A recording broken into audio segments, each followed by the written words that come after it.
here we are. I turned down here at the next block. Thanks, mister. I'll get off there.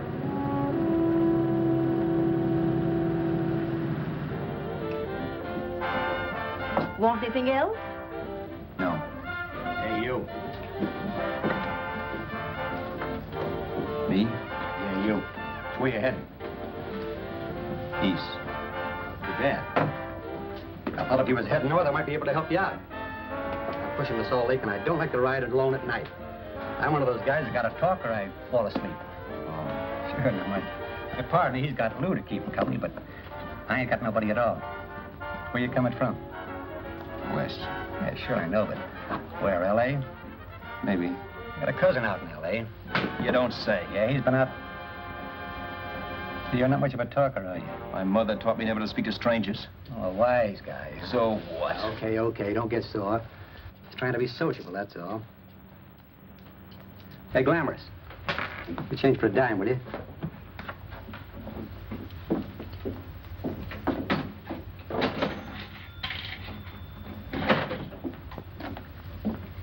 Let's have something quieter this time, Joe. My head's splitting. Is that what's wrong with it? Done with your coffee? No. And don't rush me, will you?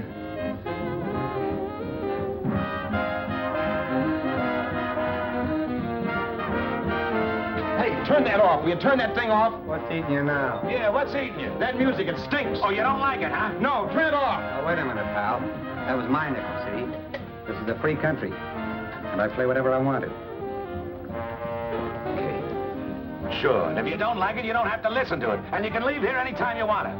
Okay, I'm sorry I asked. First good piece played tonight and you don't like it. Some people just ain't got any good taste.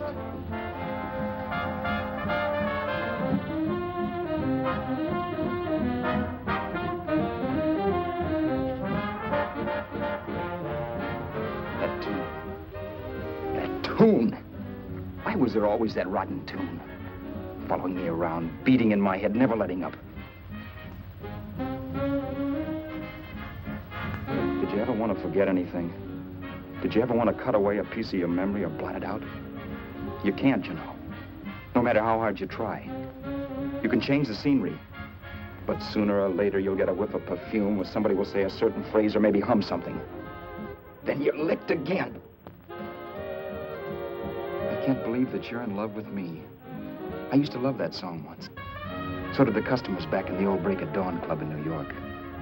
I can't remember a night when I didn't get at least 3 requests for it. Sue, she was always selling it too. Those were the days.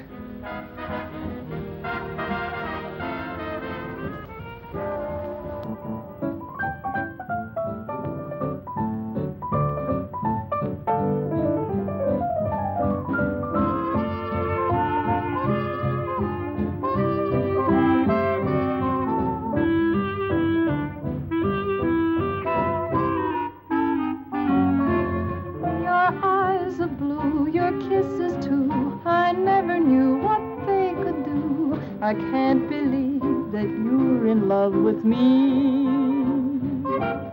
You're telling everyone you know that I'm on your mind each place you go. They can't believe that you're in love with me.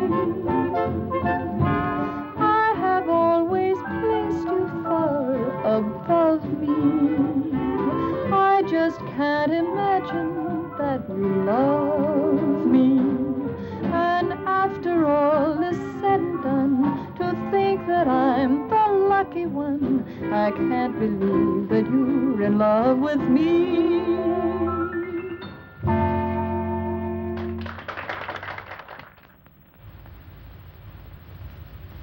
It wasn't much of a club, really.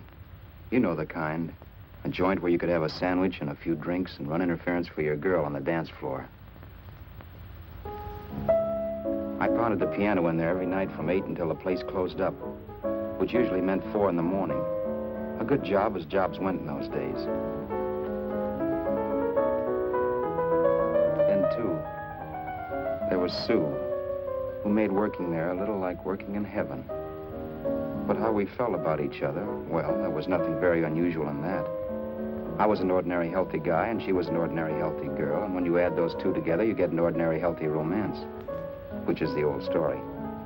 Sure, but somehow, the most wonderful thing in the world.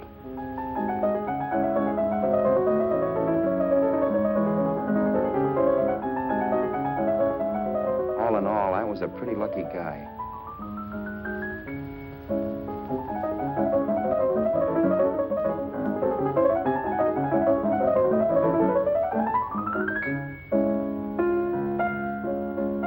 Mr. Paderewski, I presume. It's beautiful.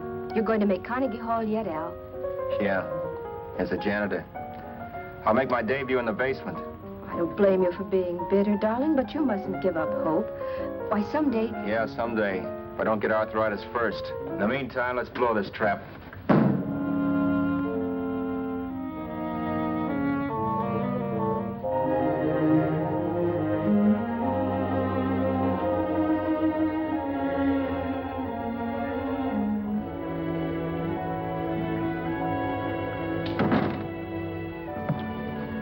Like to get something to eat, hon? Oh, I don't think so, Al. I lose my appetite working in this flea bag. Let's go home. Okay.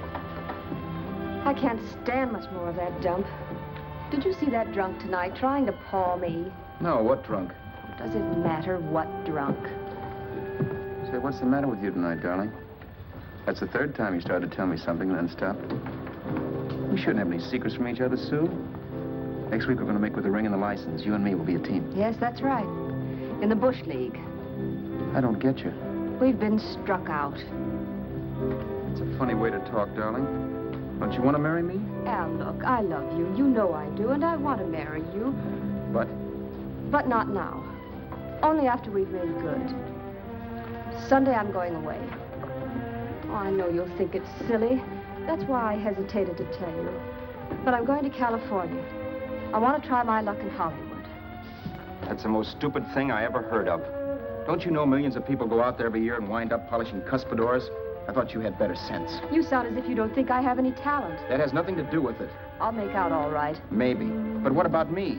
Doesn't it mean anything to you that you're busting up all our plans? We may not see each other for years? It won't be that long. I thought you loved me. I do. You know I do. Well, here we are. Al. Al, why can't you see my side of it? I'm young. We both are, and we've got all the time in the world to settle down. Oh, really, darling, what I'm doing is the only sane thing to do. I hate the thought of being so far away from you, but we'll be together again someday. Maybe you'll decide to come out too later on. So long. Al, aren't you going to kiss me goodnight? Sure, why not? Good night.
Roberts. You hit the jackpot this time. $10. Thanks.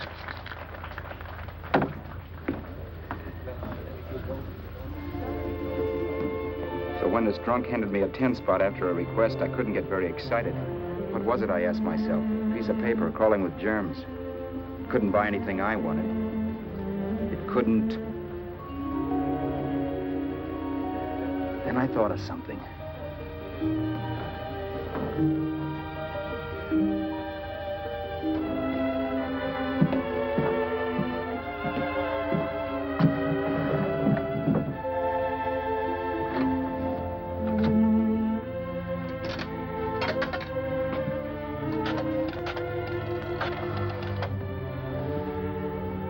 Long distance.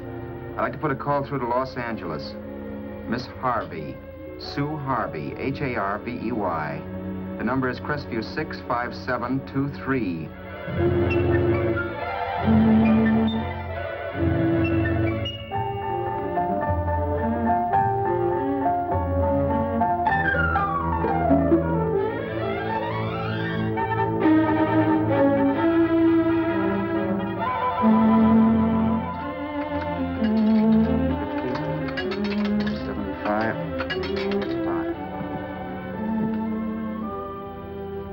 Hello, Sue?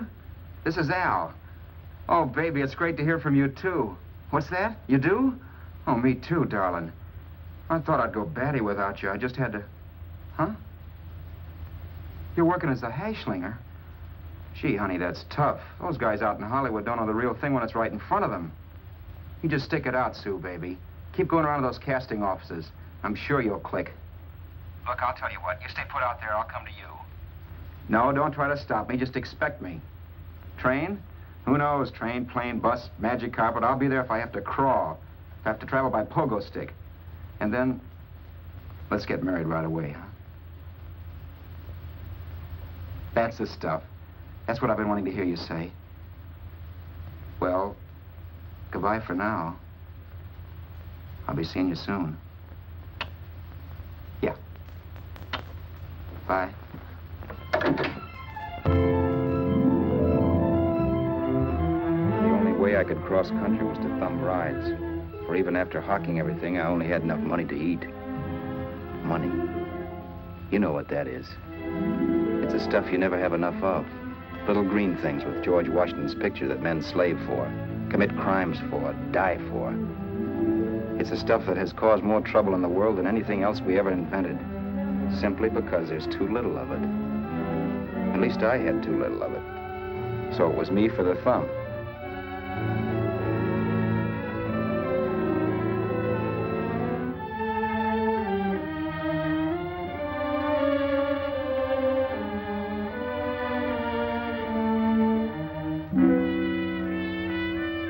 Ever done any hitchhiking?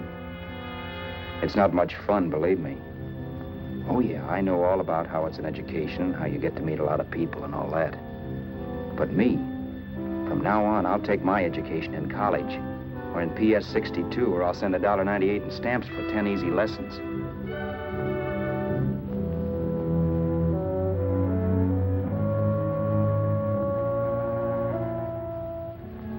Thumbing rides may save you bus fare, but it's dangerous. You never know what's in store for you. You hear the squeal of brakes. If only I had known what I was getting into that day in Arizona. Here, throw that in the back seat. Okay, let's go. Make sure that door's closed.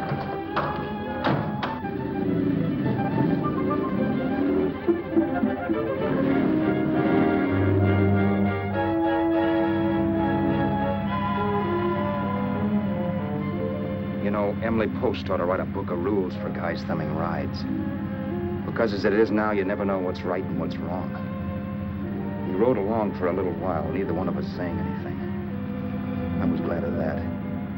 I never know what to say to strange people driving cars. Then, too, you can never tell if a guy wants to talk.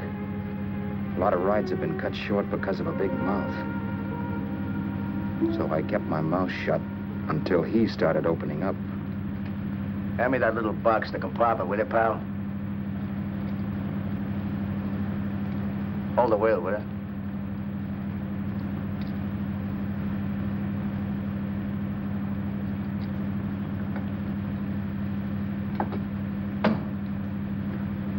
How far are you going? L.A. Wow, you're really traveling, aren't you? Yeah, but I don't expect to make it for a couple of years at the rate I've been promoting rides. Not much luck, huh? Sure, all bad. Not many people stop for a guy these days. Afraid of a stick-up, maybe. Well, you can't blame them. Where you coming from? New York? Well, New York. You're in luck this time. I'm going all the way. Right through to Los Angeles. You drive a car? Sure. Whenever you're tired, let me know. I'll holler. I guess at least an hour passed before I noticed those deep scratches in his right hand. They were wicked. 3 puffy red lines about a quarter of an inch apart. He must have seen me looking at them because he said, Beauties, aren't they? They're gonna be scars someday. What an animal. Whatever it was, it must have been pretty big and vicious to have done that. Right on both counts, New York. I was tussling with the most dangerous animal in the world. A woman. She must have been Tarzan's mate. Looks like you lost the bob. Certainly wasn't a draw. You know, there ought to be a law against dames with claws. Yeah. I tossed her out of the car in her ear. Was I wrong? Give a lift to a tomato, you expect her to be nice, don't you? Yeah. After all, what kind of dame's thumb rides? Sunday school teachers? Yeah. A little witch. She must have thought she was riding with some fall guy. And me, who's been booking horses around racetracks since I was 20. I've known a million dames like her. 2 million. Yeah. Stopped the car, opened the door. Take it on the Arthur Duffy sister, I told her. That's the stuff. As always done, huh? But if you want to see a real scar, brother, get a load of this. Wow. I got that one dueling. Dueling? Yeah, we're just kidding, of course. My dad owned a couple of Franco-Prussian sabers. Kept them on the wall for decorations. Well, one day, the kid and I took them down when the old man wasn't around. Had a duel. He got me in the arm here. Pretty mean cut. Infection set in later. Yeah, I can see that. Now, give me that box again, will you? Yeah.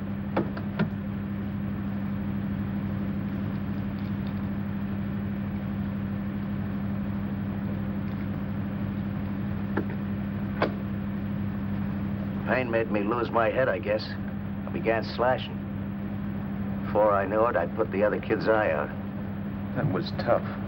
Well, it was just an accident, of course. But you know how kids are. I got scared and decided I was going to run away from home. Old man almost caught me when I was packing my duds. The bloody rag I had wrapped around my wrist hadn't caught his attention. You'd have seen the bundle for sure. But I beat it when he was phoning for a doctor. That was 15, 16 years ago. I haven't been home since. Pull in there for a bite or something, huh? a bite or something. Brother, was I hungry. I hadn't had anything in my stomach for hours. Yet even with that gnawing in the pit of my belly, I didn't want to be in too big a rush to put on the feed bag. First, I had to make sure this guy knew the score. If I got him down on me, goodbye ticket to Hollywood. I'll wait out here for you, mister. If it's the money, don't worry about paying for it. This time it's on me. Well, that's what... Haskell, think nothing of it. You make your first million, maybe you can do the same for me. Come on, New York. I gotta make the West Coast by Wednesday. There's a horse running at Santa Anita named Pirate Bicycle. He means to order me if I'm on him. We'll make it all right. He did most of the talking during the half hour we were in the place. I ate. He rambled on about his old man, whom we hadn't heard from since he ran away as a kid. Now he happened to become a bookie. And then all about how he got rooked in Miami. One race, 38 grand. They cleaned out my book. How do you like that?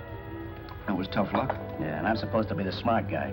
Well, you just wait. I'm going back to Florida next season with all kinds of jack. And you watch those stinkers run for cover. Want anything else? No, thanks. I've had plenty.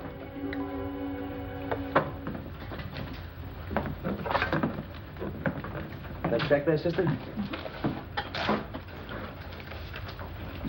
Oh, just a minute. Your change, sir. Keep it, sister. Oh, thank you, sir. Call again. I'll be waiting outside for you when you finish work. Sharp check, huh?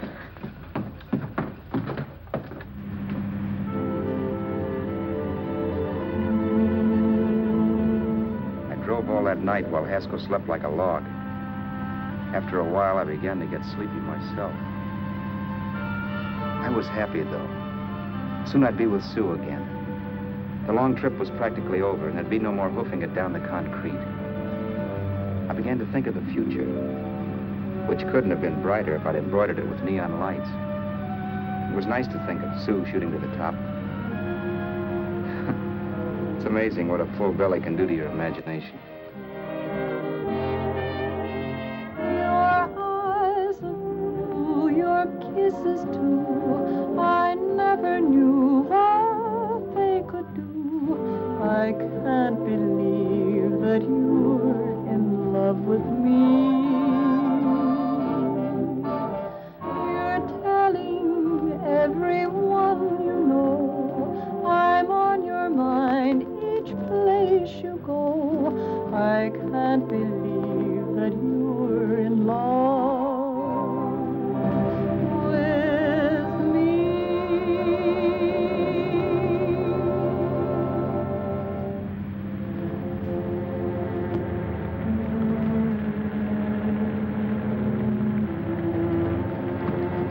Mr. Haskell? Mr. Haskell? Mr. Haskell, wake up. It's raining. Don't you think we ought to stop and put up the top?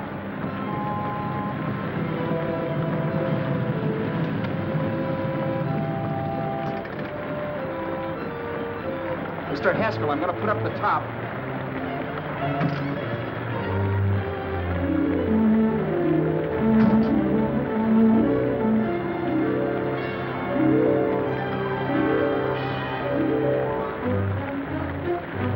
Until then, I'd done things my way.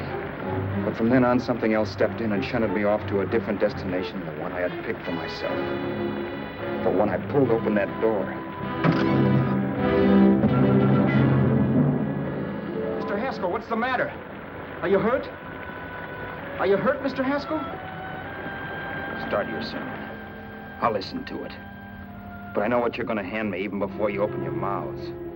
You're going to tell me you don't believe my story of how Haskell died and give me that don't make me laugh expression on your smug faces. I saw at once he was dead, and I was in for it. Who would believe he fell out of the car?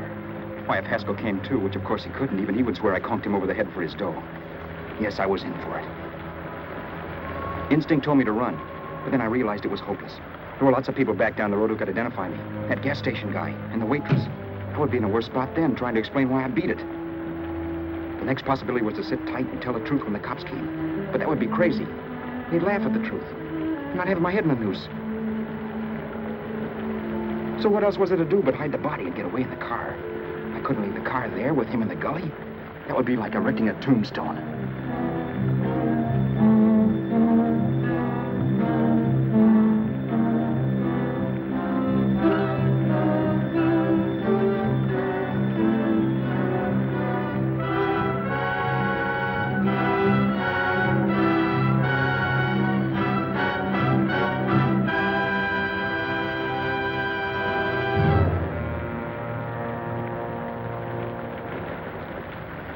My idea was to cover him with brush, not to rob him.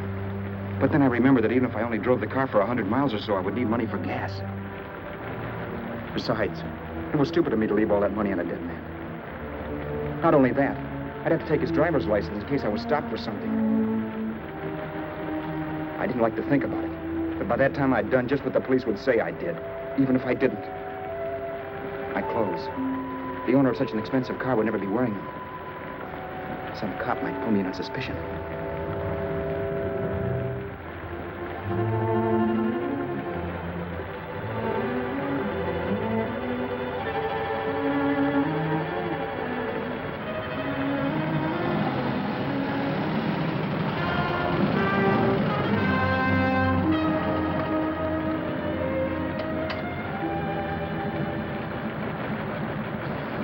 Hey, you, this your car? Don't you know better than to leave a car with the wheels halfway in the middle of the road? That's the way accidents happen. I'm sorry, officer. I was just putting up my top. I didn't think. Well, the next time, think. I'll let you go now, but watch your step in the future. I know that's a lonely stretch, but cars come by here once in a while, and we have plenty of crack-ups. Thanks, officer.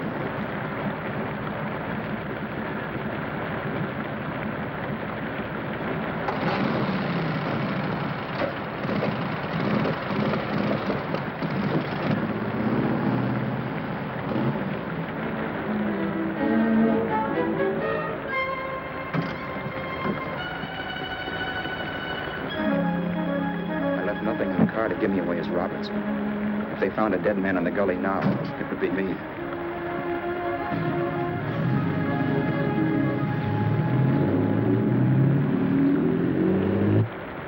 As I drove off, it was still raining, and the drops streaked down the windshield like tears.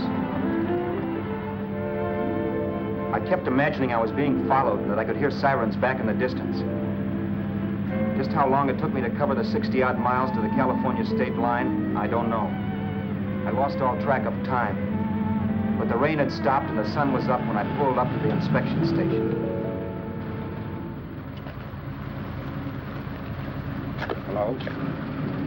Carrying any fruits or vegetables? No. Any livestock or poultry? No. I'd like to see your registration and driver's license, please. Anything in the baggage compartment? Just baggage. Charles Haskell, Jr., age 30, brown eyes, dark hair. Identifying marks, none. Are you Charles Haskell, Jr.? Yes. Well, remember, if you're employed and you stay over 30 days, you take out California plates. All right, officer, but I'll only be in the state a short while. Right, you can go now.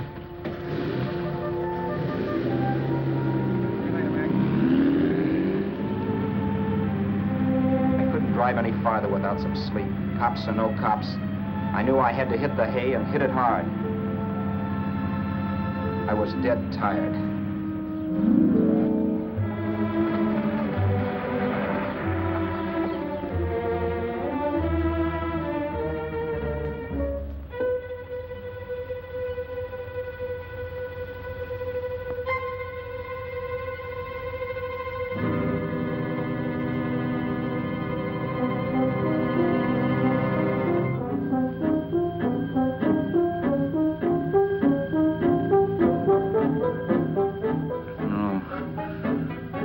Mr. Haskell. No.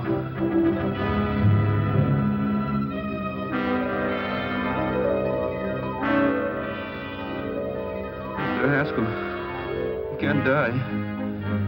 I think I did it. No, Mr. Haskell. No. No.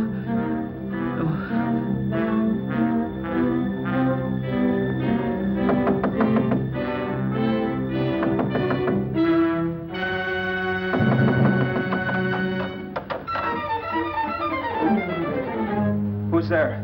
It's the maid. Can I come in and clean? Later. In a half hour. All right, sir.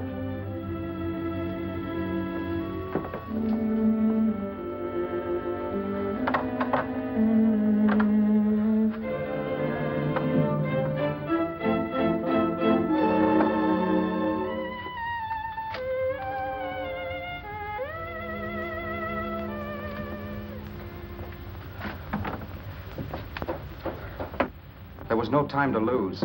Every minute I had to be Charles Haskell was dangerous. And I'd have to be Charles Haskell until I got to some city where I could leave the car and be swallowed up.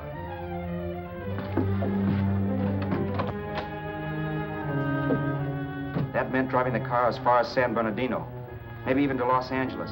In a little town, I might be noticed, but in a city, I should be safe enough. Then, after I ditched the car, I could go on to Sue. But those 5 minutes at the state line made me realize it might be a good idea to find out a little bit about Mr. Haskell. Then if anybody asked me questions, I could give the right answers. The first thing I found out was that I had $768. This was a lot of jack, but believe me, it was the kind of money I'd rather not have.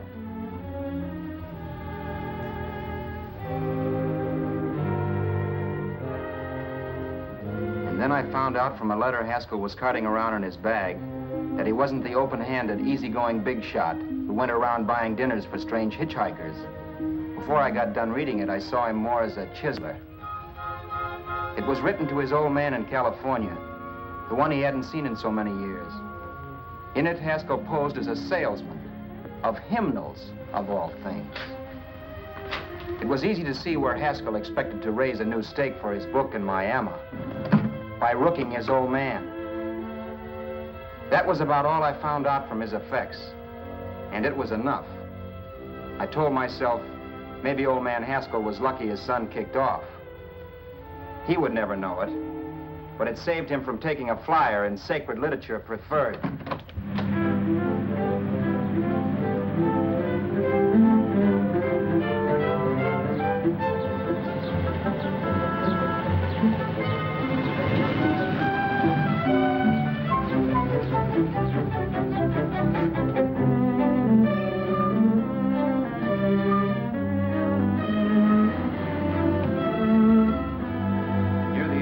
Desert Center, I pulled up for water. There was a woman. Hey, you! Come on if you want to ride.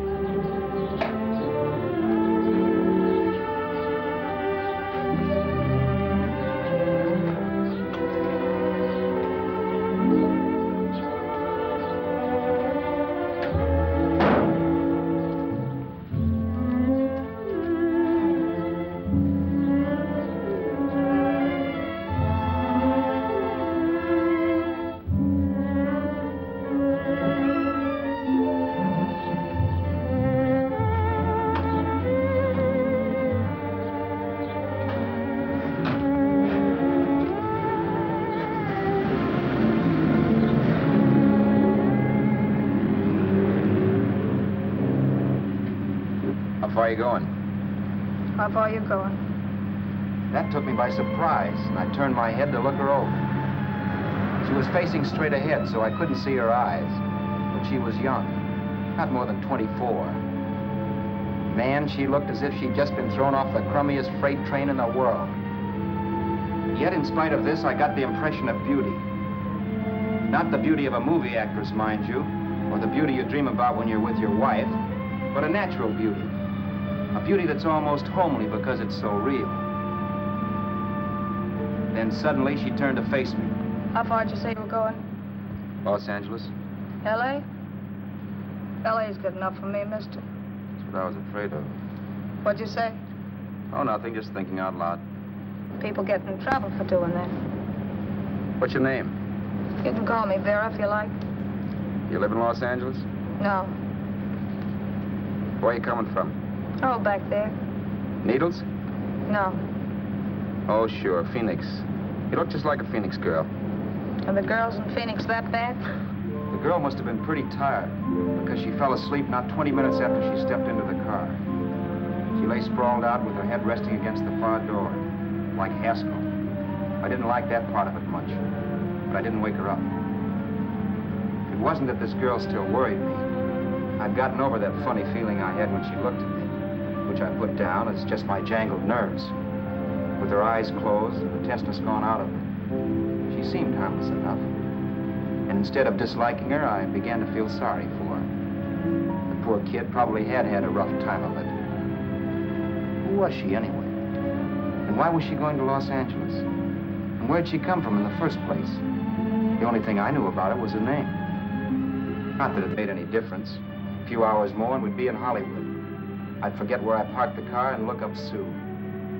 This nightmare of being a dead man would be over. Who this dame was, well, it was no business of mine. Where did you leave his body? Where did you leave the owner of this car? You're not fooling anyone. This buggy belongs to a guy named Haskell. That's not you, mister. You're out of your mind. That's my name, Charles Haskell. I can prove it. It's my driver's Save license. yourself the trouble, mister. Having Haskell's wallet only makes it worse. It just so happens I rode with Charlie Haskell all the way from Louisiana. He picked me up outside of Shreveport. You rode? You heard me. Then it all came back to me. All the talk about dueling and scars and scratches. There was no doubt about it. Vera must be the woman Haskell had mentioned. She must have passed me while I slept. Well, I'm waiting. My goose was cooked. She had me. That Haskell guy wasn't dead yet. He wasn't stretched out stiff and cold in any Arizona gully. He was sitting right there in the car, laughing like mad while he haunted me. Well? There was nothing I could say. It was her move. Vera, whatever her name was just my luck picking her up on the road. It couldn't have been Helen, or Mary, or Evelyn, or Ruth. It had to be the very last person I should ever have met. That's life. Whichever way you turn, fate sticks out a foot to trip you.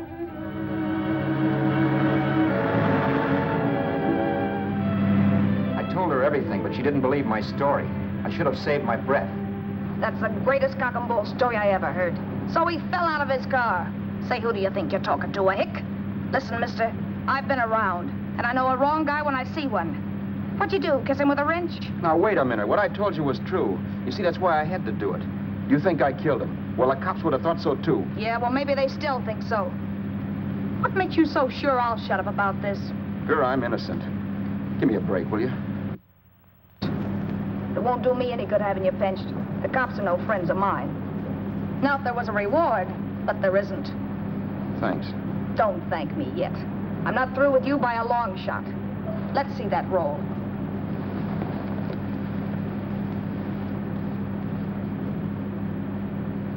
Is that all Haskell had? Isn't it enough? No, I thought he had more. Not that I know of. You can search me if you think I'm holding out on you. Well, maybe I will at that.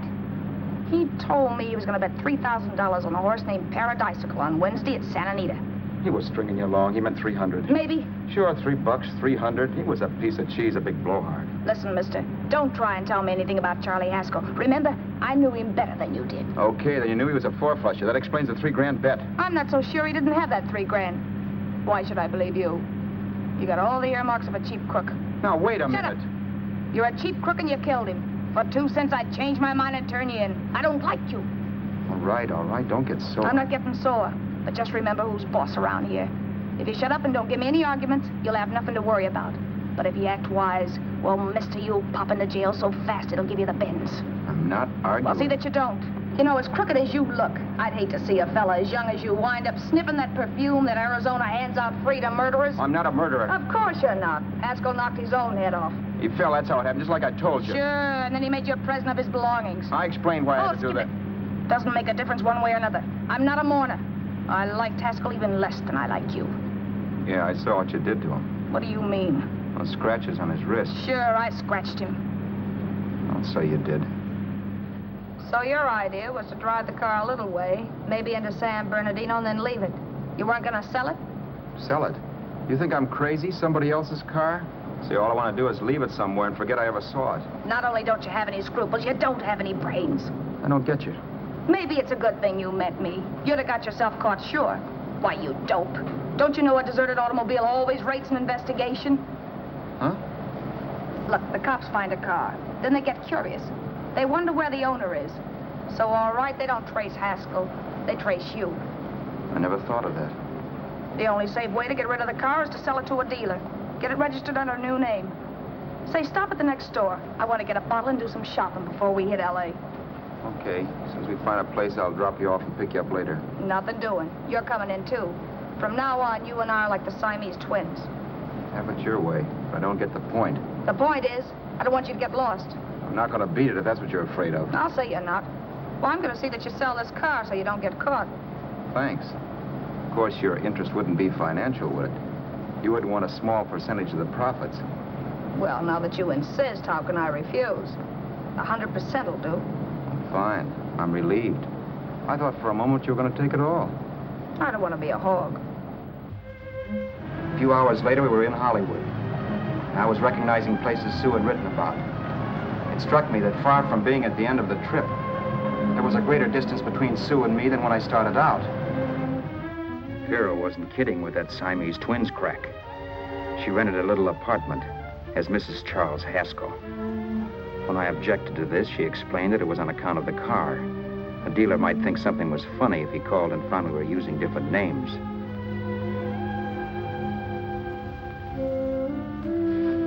Home, sweet home. Yeah. Not bad either.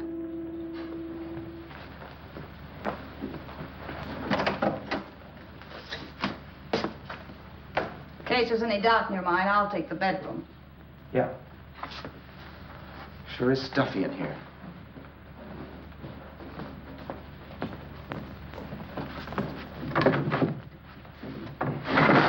Keep the window shut. Okay. The old crow downstairs said there's a folding bed behind this door.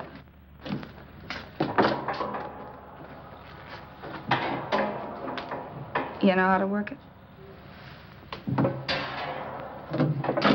I invented it.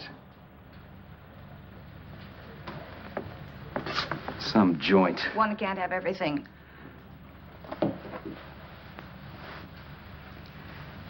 I'm first in the bathtub. I don't know why, but I figured you would be.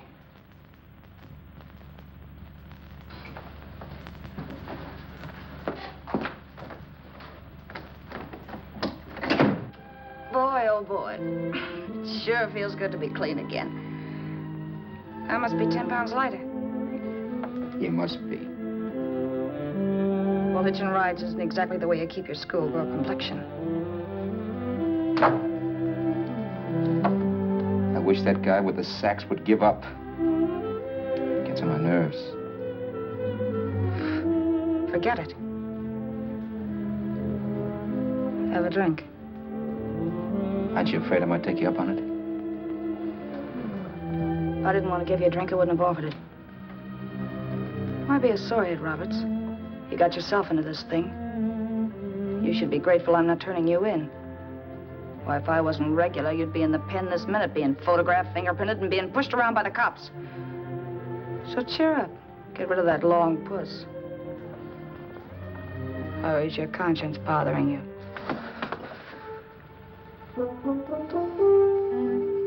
No. It isn't. Swell. That's the spirit. He's dead and no moaning around will bring him back. Anyway, I never could understand this worrying about something that's over and done with. Now look, Vera, for the last time I didn't kill him. Haskell was a sick man. Maybe he was dead before he fell out of the car. I don't know. Sure. He died of old age. All right. So if it'll make you sociable, you didn't kill him.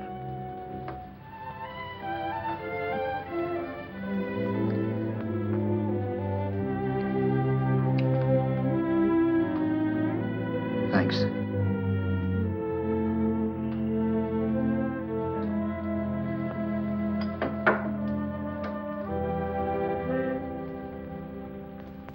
We're out of liquor, Roberts.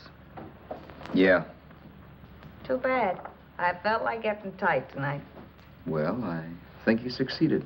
Am I tight? As a prima donna's corset. That's good. I wanted to get tight. Why? What have you got to get tight about? Oh, I don't know. Few things. You should have my worries. If I had your troubles, I'd stay sober. And I've got the key to that door. Yeah. Maybe you're right. I'm always right. You know, I don't like your attitude, Roberts. Well, there's a lot of things I don't like. Sure. But life's like a ball game. You gotta take a swing at whatever comes along before you wake up and find it's the ninth inning. You read that somewhere. That's the truth, Roberts. All you do is bellyache. Taking it easy and, well, trying to make the best of things. But maybe that's what's wrong with the whole world. Get the professor. People knock themselves out trying to buck fate. Now, take you, for instance. You're lucky to be alive. Why, suppose Haskell had put up in your door. You'd be playing a harp now. Think of that. You think of it. I'm tired of thinking. There's plenty of people dying this minute. I would give anything to trade places with you. I know what I'm talking about. I'm not so sure. At least they know they're done for. They don't have to sweat blood wondering if they are. Your philosophy stinks, pal. We all know we're going to kick off someday. It's only a question of when. But what got us on this subject anyway? We'll be discussing politics next. Yeah. Where'd you hide the butts? On the table, sucker.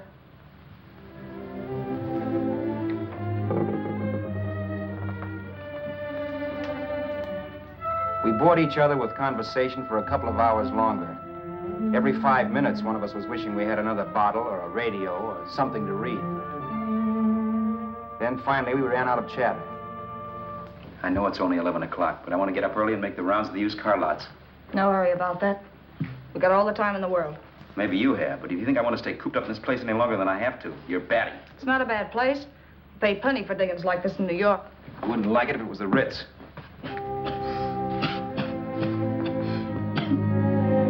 rotten liquor. You got a mean cough. Ought to do something about it. I'll be all right. That's what Camille said. Who? Nobody you know. Wasn't that the dame that died of consumption? Yeah. Wouldn't it be a break for you if I did kick off? You'd be free with all Haskell's dough and car. I don't want to see anybody die.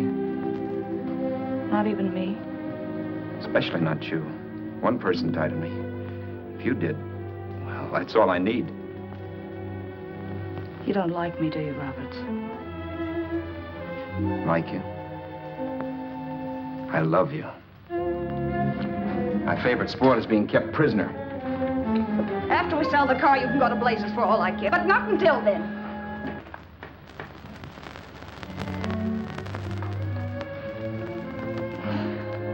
I'm going to bed.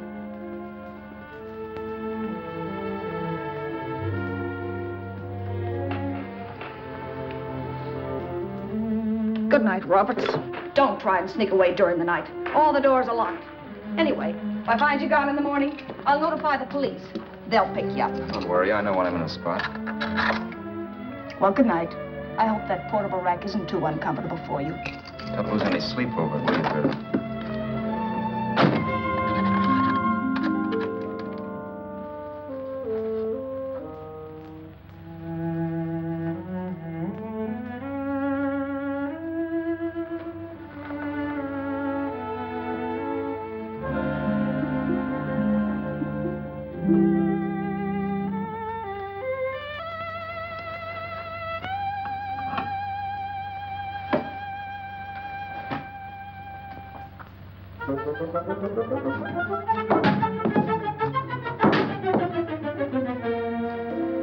Crestview. 6, 5, 7, 2, 3. Hello? Hello? Hello? Hello?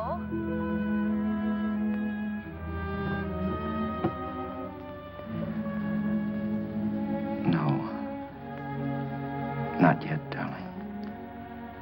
Tomorrow. Maybe. If this were fiction, I would fall in love with Vera, marry her, and make a respectable woman of her. Or else she'd make some supreme Class A sacrifice for me and die. Sue and I would bawl a little over her grave and make some crack about there's good in all of us. But Vera, unfortunately, was just as rotten in the morning as she'd been the night before. All right, I'm coming. Look, Vera, it's almost noon. So what? The dealers will be there all day? They'll be there all year, too, but it doesn't wait that long. Shut up. You make us like a husband. Well, do I rate a whistle? You sure do, but let's go. Let's go, let's go. I spent $85 in 2 hours preparing bait, and all you can say is let's go. Come on.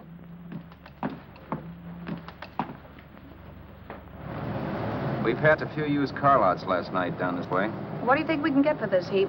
I don't know. Plenty. You let me handle everything. Think we can get $2,000? I don't know, but don't worry. I'll squeeze as much out of this guy as I can. If I let it go cheap without a fight, he might think we've stolen the car. And listen, don't make any slips and call me Roberts. That'll cook us. I don't need you to tell me that. You better just sit by and keep your mouth closed. Remember, we're both in the soup if anything happens. Forget it and drive. You're my wife, Vera Haskell. Look, after the deal's closed, let's go back to that place on Hollywood Boulevard where I saw the fur jacket. I want to buy it. After the deal's closed, I'm saying goodbye to you. That's right, I forgot. I guess I'm getting kind of used to you. Well, that's a habit you could start breaking. Let's try this place in the middle of the block.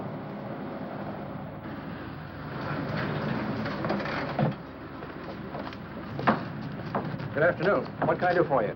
We're interested in selling a car. If the price is right. Well, if it's in good mechanical condition, it should blue book for about $1,600. Tony, take a look at this motor.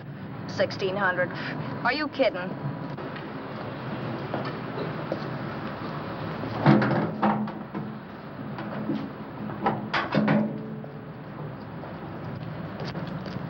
Well, maybe 1850. Before I let it go for 1850, I'll wreck it and collect the insurance first.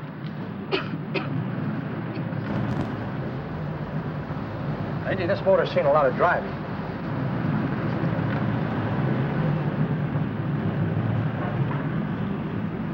While the mechanic inspected the car, we haggled. At last, when we were all worn out, we hit a compromise. His price. Okay, it's a deal. All right, come in, we'll sign the papers. I have the ownership papers right here with me. Look, Vera, in the meantime, will you clean the dash compartment? There may be some stuff in it. All right, darling. $1,850. That dirty crook.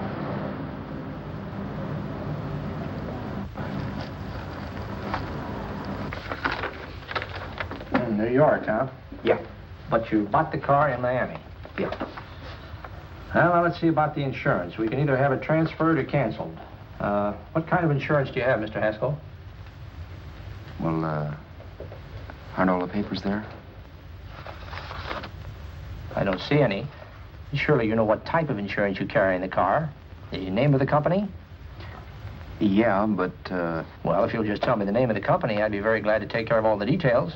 well, Did you sign the papers yet? not yet. Well, don't. We're not selling the car. Well, wait a minute, Mrs. Haskell. Come on, darling. What's the matter? You changed your mind? Yes, I'm sorry. I guess I have. But, Vera... Let's go.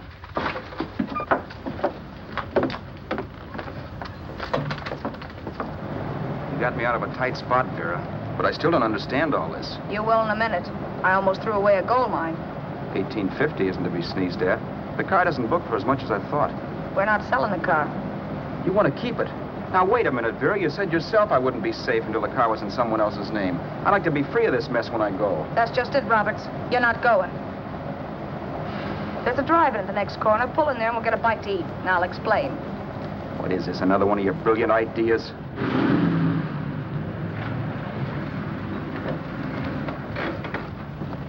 Oh, I take your order? Make mine a ham sandwich and coffee. And for you, sir?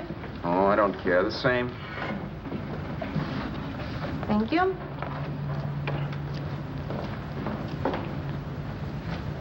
Get this, Vera. I've been pretty patient so far. I've done everything you asked me to do, but no more. Shut up. You've taken Haskell's money, and you can have the dough we get from selling the car, but you're not going to keep me a prisoner. It's a good thing I bought the paper. Take a look at that. Vera, I'm in no mood. Read that.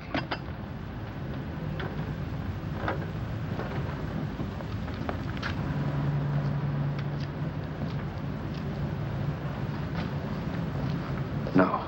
Yes. No, I won't do it. Yes, you will. You think I'm crazy? It's impossible, I tell you. Excuse me.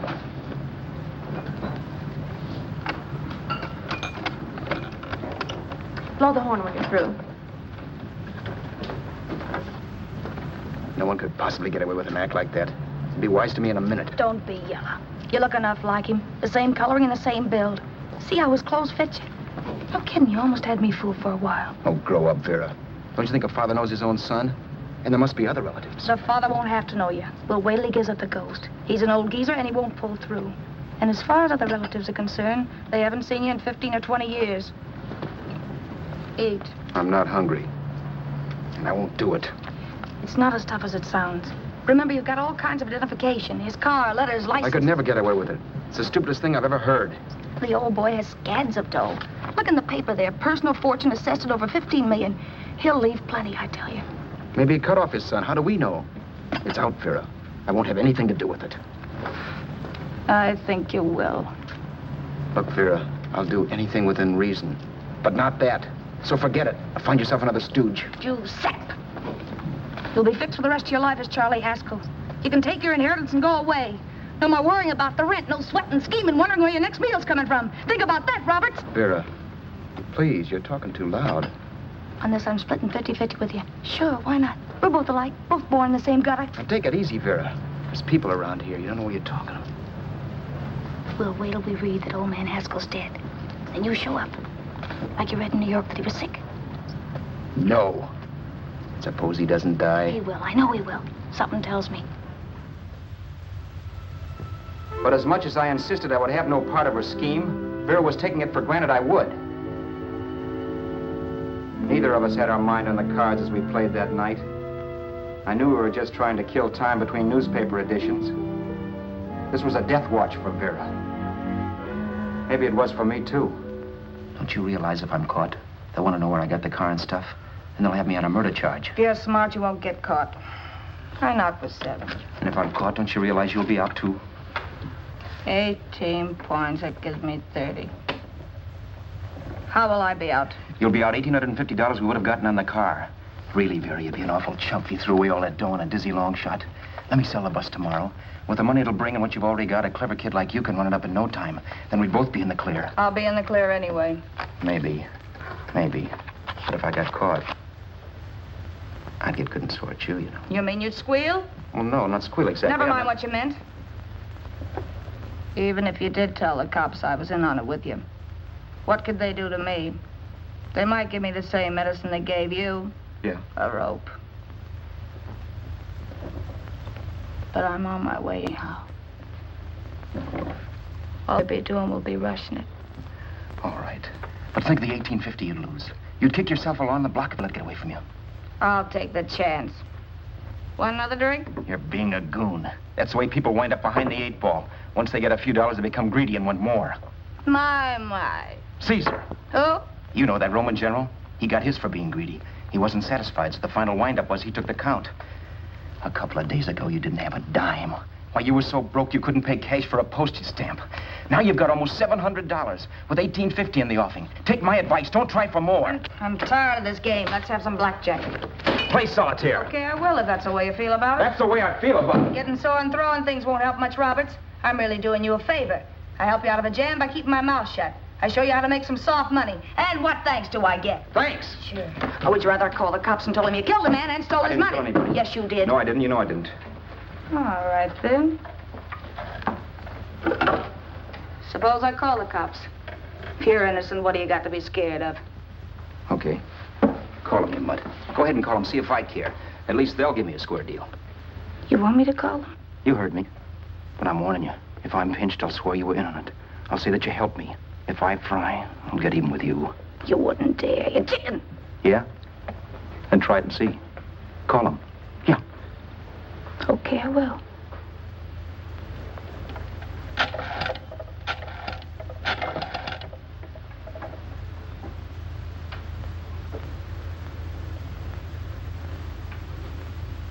Information? I want the number of the Hollywood police station. Okay, I got it. Thanks. Wait a minute, Vera. You wouldn't do that. Well, wouldn't do that, and I'll show you if I would. Take it easy now. Let's talk this over. This was early in the evening, and the conversation, while hectic, was at least pitched low. But as the minutes passed, and more obstacles to her plan popped into my head, the air got blue. Each word coming from our lips cracked like a whip. I reminded her that as Charles Haskell, I didn't even know my mother's name, where I'd gone to school, the name of my best friend, whether I had an Aunt Emma or not, my religion, and if I'd ever owned a dog. I didn't even know what my middle initial stood for. I also pointed out that the real Haskell had a scar on his forearm.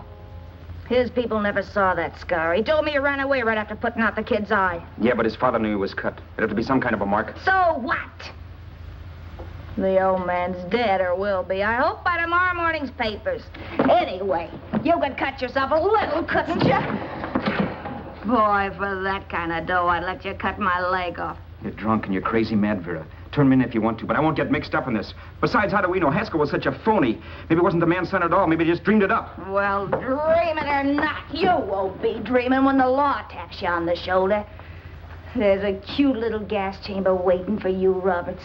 And I hear extradition to Arizona's a cinch. Where's that phone? Vera! Leave me alone. Vera! Here. I want a phone. Call police. I hate you, yellow stinker. You leave me alone. I'll let you alone when you promise to leave the phone where it is. You're drunk. You don't know what you're doing. You're hurting me. Will you promise? All right.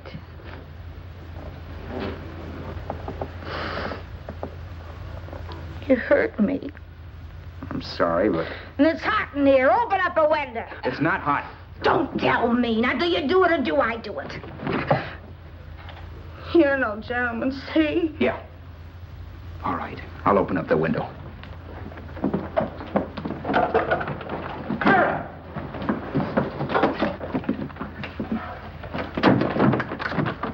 open the door. Please open the door. Vera, open the door. Don't use the phone. Listen to me. I don't like you, Roberts. You're no gentleman, see? You hurt my hand, and I'm going to get even with you. If you don't open the door, I'm going to kick it down, Vera. Vera, don't call the cops. Listen to me. I'll do anything you say. Vera, let me in. I'll break the phone.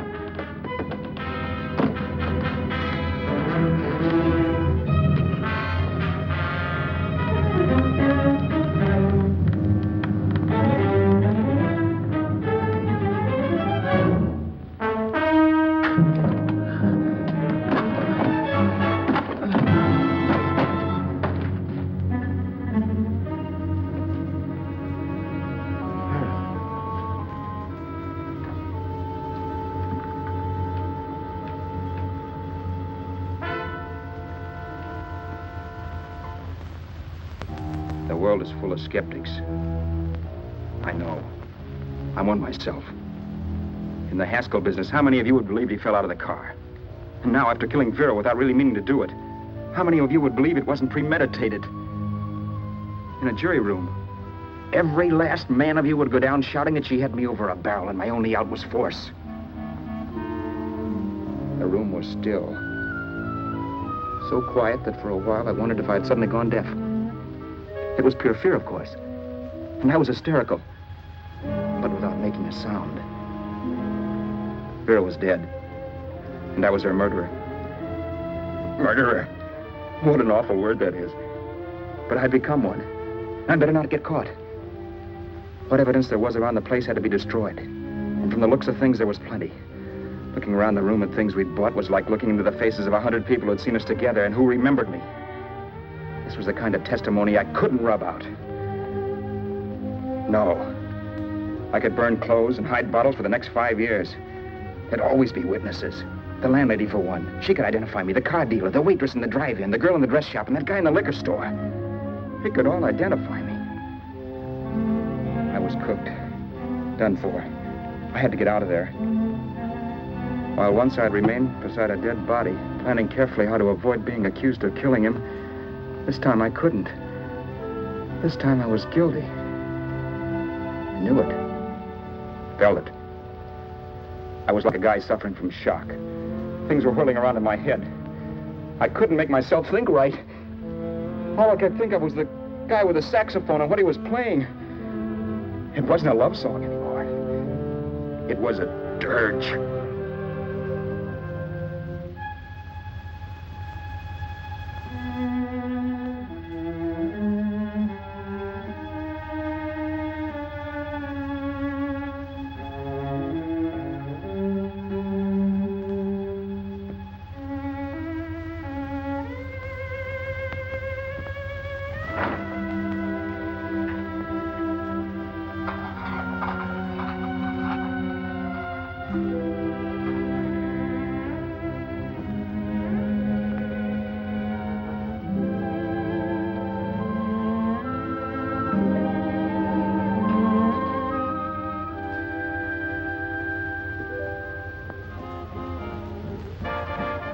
Problems weren't solved.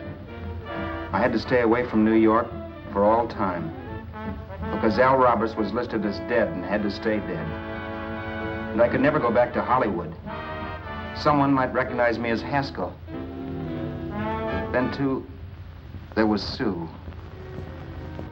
I could never go to her with a thing like this hanging over my head. All I could do was pray she'd be happy.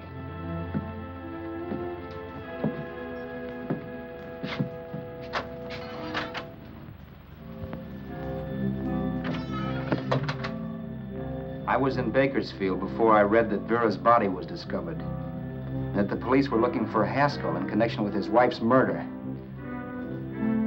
Isn't that a laugh? Haskell got me into this mess, and Haskell was getting me out of it. The police were searching for a dead man. I keep trying to forget what happened, and wonder what my life might have been if that car of Haskell's hadn't stopped. But one thing I don't have to wonder about. I know. Someday a car will stop to pick me up that I never thumbed.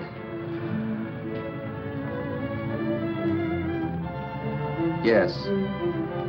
Fate, or some mysterious force, can put the finger on you or me for no good reason at all.